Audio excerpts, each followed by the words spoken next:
Alors aujourd'hui, on voulait aborder un sujet assez, comment dire, une vidéo qu'on a vue d'un imam qui s'appelle Imam Boussena qui nous parlait de l'enfer et du paradis. Euh, pour commencer, en guise d'introduction, on va parler de ce sujet avec M. Omar Ahmed Sahem. M. Omar, l'enfer est-il éternel? Parce que Imam Boussena nous dit que l'enfer est éternel, que c'est la souffrance, celui qui n'est pas musulman, il va se faire tuer, il va souffrir en enfer éternellement. Est-ce que c'est réellement... Ouais, ça donne pas envie. J'ai vraiment pas envie d'aller en enfer pour le reste de ma vie. Quelle est la réponse à ça? Qu'est-ce qu'on dit nous? Bien, c'est vrai que c'est une question qui est importante de se poser, hein, et il faut apporter une réponse, surtout quand on croit, comme le croient certains musulmans, et dont vous avez cité l'imam Boussena, qui croient également, comme nous, que Allah subhanahu wa ta'ala est un Dieu de miséricorde, un Dieu qui appelle à l'amour, la paix. Mais comment réconcilier cette conception idéale de Dieu avec cette croyance qui veut que un non-musulman ira en enfer après sa mort, à cause du fait qu'il n'a pas accepté l'islam. Et ça, c'est contradictoire, parce que ça voudrait dire clairement qu'une personne qui aura péché quelques années, parce qu'on sait que l'espérance de vie elle peut aller jusqu'à maximum 120, voire même 130 ans chez certains, mais c'est quelques années. En comparaison avec l'éternité, c'est quand même injuste. Quelqu'un qui aura péché pendant quelques années, toute l'éternité, sans jamais s'arrêter, il souffrira d'une manière mais vraiment atroce. Et comment on peut dire dans ces conditions-là que Dieu est clément, miséricordieux, compatissant? C'est contradictoire. Alors qu'en réalité, ce n'est pas du tout ce que dit le Saint-Coran. D'accord, qu'est-ce que le dit le Saint-Coran? Le Saint-Coran nous enseigne que l'enfer, en fait, est quelque chose qui est du dedans et qui non pas du dehors. Ce n'est pas un endroit déjà.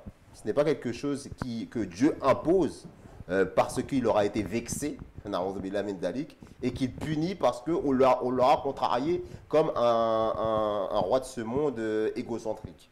Non, Allah subhanahu wa ta'ala nous enseigne qu'en réalité, l'enfer est le résultat de ses propres actions. Il y a un célèbre hadith du prophète sallallahu alayhi wa sallam où un compagnon avait interrogé Rasulullah sallallahu alayhi wa sallam et lui avait demandé, Ya Rasulullah sallallahu alayhi wa sallam, il y a un verset coranique dans lequel il est dit que celui qui fait de bonnes œuvres, il aura un paradis qui sera, il ira au paradis qui couvre les cieux et la terre. Et dans ces cas, après avoir reçu cette révélation, ce compagnon a posé la question à Rasulullah sallam, il lui a dit, mais Ya Rasulullah sallam, où est le paradis où est l'enfer si le paradis couvre les cieux et la terre? Et il a dit, mais où est la nuit lorsque vient le jour? Et donc le Saint-Conseil nous a expliqué qu'il s'agissait de dimensions. Et là on voit bien qu'il s'agit d'un état. Ce qui peut être un paradis pour l'un et peut être un enfer pour l'autre, et vice-versa. Et donc en réalité, le Saint-Coran nous enseigne que l'enfer, d'ailleurs il y a un autre verset du Saint-Coran qui nous enseigne que l'enfer a été appelé une mer, dans les derniers sourates du Saint-Coran, où il est dit que le nom que l'enfer est une mer qui s'appelle Hawiya. Et la comparaison, la parabole de la mer, c'est l'éducation. Et une mère peut être des fois dure pour justement faire comprendre certaines leçons à son enfant, de manière à ce qu'il grandisse, qu'il se réforme et qu'il reçoive une bonne éducation. Mais pareillement, les êtres humains qui passent sur cette terre, qui manquent d'obtenir le but de leur vie, eh bien, ils passeront après leur mort par un certain nombre de processus pour les purifier afin justement d'atteindre le but pour lequel ils ont été créés, à savoir entrer en communion avec Allah. Et d'ailleurs, il y a des pléthores de hadiths dans lesquels on nous dit par exemple que viendra un moment où il ne restera en enfer personne. Et que même après que les prophètes et les anges aient intercédé pour les pécheurs en enfer, il restera encore des enfers, des habitants de l'enfer. Mais à ce moment, le plus miséricordieux des miséricordieux, à savoir Allah lui-même, prendra cette poignée d'individus et les sortira de l'enfer. Et d'autres hadiths qui disent aussi que l'enfer ressemblera à un champ de maïs qui est complètement détruit en fait. C'est-à-dire qu'il n'y aura plus personne, il sera abandonné. Donc l'enfer n'est pas éternel. L'enfer n'est pas éternel et Dieu n'est pas un Dieu vengeur et punisseur. Et dans les hadiths, c'est aussi prouvé que l'enfer n'est pas éternel. C'est les hadiths qui disent Tout à ça. fait, les hadiths. Et, Et le Coran même qui- le Coran aussi, il y a un verset aussi dans le Saint-Coran dont on pourra sortir même ensuite dans les commentaires ou même en description, donner les références, dans lesquels il est dit que Allah, subhanahu wa ta'ala, les personnes qui commettront le mal seront en enfer, resteront en enfer éternellement, non, longtemps, sauf ce que Allah voudra. Et par contre, lorsqu'il parle du paradis, il dit qu'ils y resteront en permanence. D'accord. Donc l'enfer est éternel, mais pas le paradis.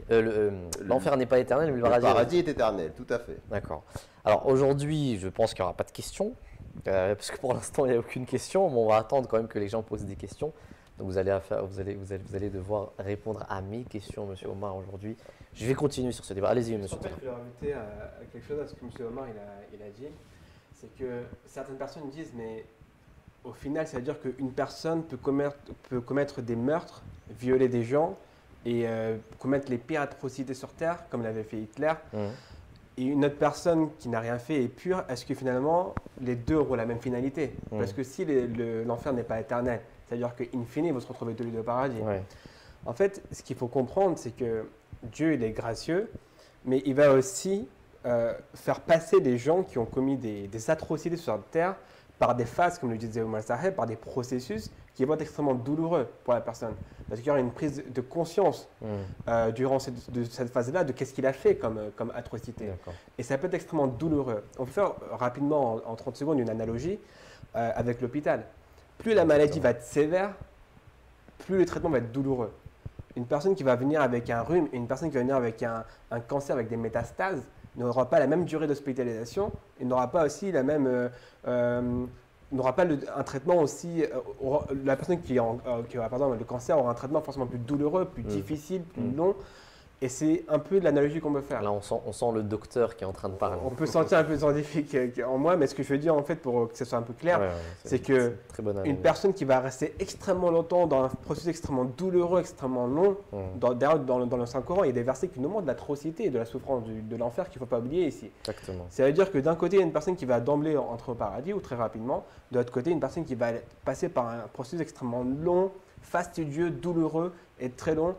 Et là, c'est ça le choix que Dieu nous demande de faire aujourd'hui. Exactement. Faites des actions qui vous permettent d'éviter ce processus à la fin. Jazakallah, merci beaucoup pour cette réponse. Et d'ailleurs, il y a un verset du Coran qui dit, quand vous avez parlé des attributs de Dieu, Inna rahmati wasi'at ala kulli shay'in. Je ne sais pas si c'est exactement ça. Inna rahmati La wasi'at. miséricorde. Ma miséricorde surpasse tous les autres, toute autre chose. Et d'ailleurs, si on va dans le sens de ce verset-là, il est évident que l'enfer ne peut pas être éternel, puisque la miséricorde va quand même se pencher aussi vers ces personnes qui ont commis des actes. Mais surtout, même cet attribut-là, il est en pleine contradiction avec la notion d'enfer éternel. Comment peut-on parler de miséricorde pour une souffrance éternelle? Le but de la souffrance, même sur cette terre, c'est pour faire. Souvent, le but de la souffrance, c'est pour arriver à passer certaines étapes.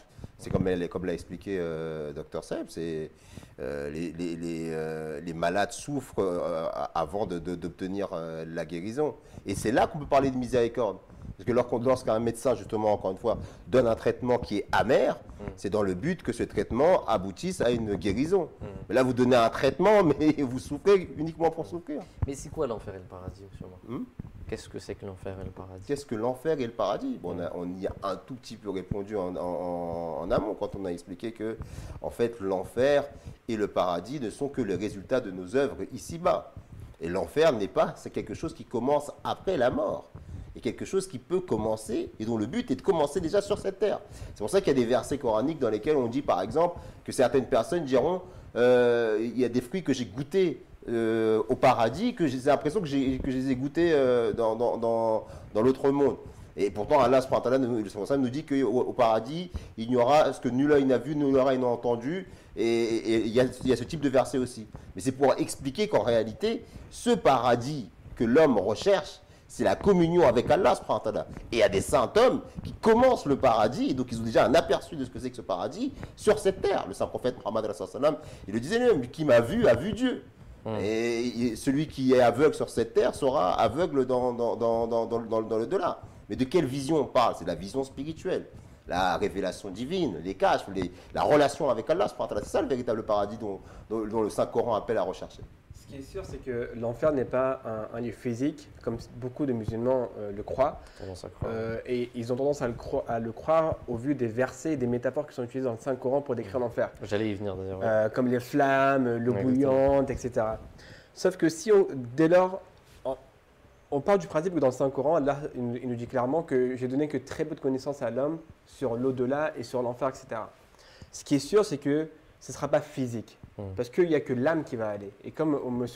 Omar Sahab l'a dit, ce sera du coup plus quelque chose de spirituel en fait, une souffrance de cet ordre-là. Et du coup, dès lors que c'est plus quelque chose de physique, il faut balayer tout cet environnement qui vient plus du christianisme, avec cet enfer, avec le feu, avec tout ça, qui est plus physique. Ce sera une souffrance spirituelle, ça sera de cet ordre-là, et tout ce qu'on a, et comme dans notre conscience, comme l'enfer avec des flammes, etc., ça n'a rien à voir avec ça en fait. D'accord, ok, ben, ça marche en tout cas jusqu'ici. J'avais une autre question, on va y revenir. Il y a des questions qui ont été posées dans le chat, donc je vais revenir vers les questions, sinon les gens vont dire que je ne pose pas les questions du chat. J'attendais justement